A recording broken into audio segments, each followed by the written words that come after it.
So, what was your rationale really for starting Man Clinic? I know you've got a doctor there who's the co-founder, which is again really, really, we need to get more doctors understanding the problem now with the Love Island effect of people trying to get in good shape and take shortcuts.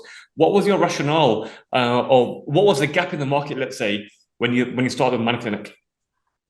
Yes, it's a man clinic really is about helping men thrive, and we've kind of targeted midlife men really, but it's not just midlife men, Hmm. uh, it's all men really. But man clinic will, I guess we started it because collectively we saw what was happening around us really, and I see what's happening with with midlife men around me, and I see it online, Hmm. and we hear about it. But there's just such a disintegration of Yeah.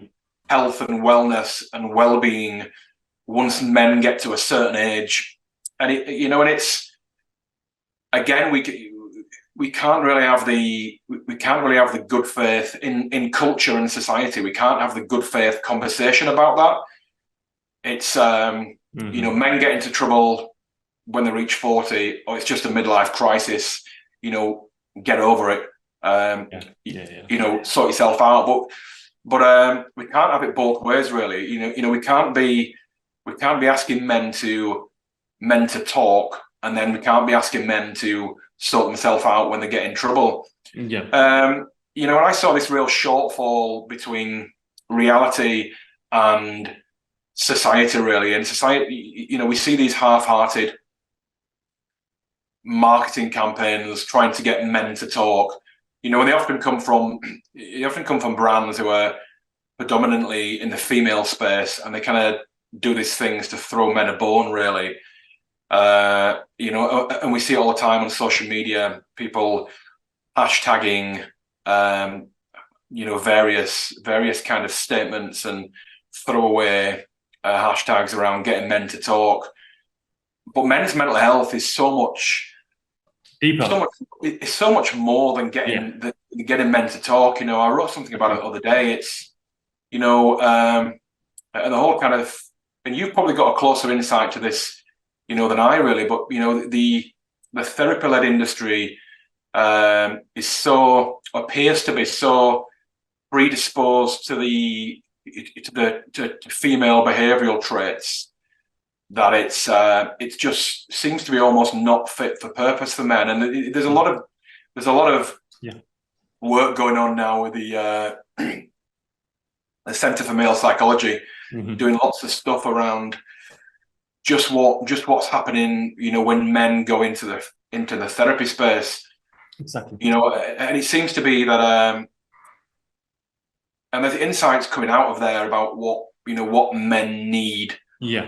to get back on track, and what men need when they run into trouble. And Yeah. some of it is entering a certain age.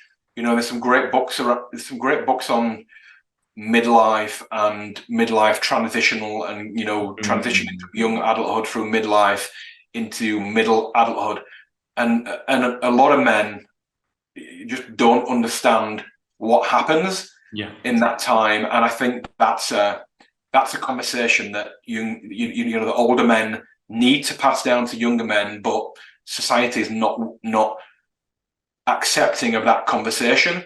Yeah. So Man Clinic really was trying to come at it from a three-pronged angle. Really, we've got a GP, Raj, who's my co-founder, and he does all the man-specific blood tests. Mhm. And then we've got the third co-founder, Juggy, who does a lot of online lifestyle work around exercise training. We've got a team of psychologists on there.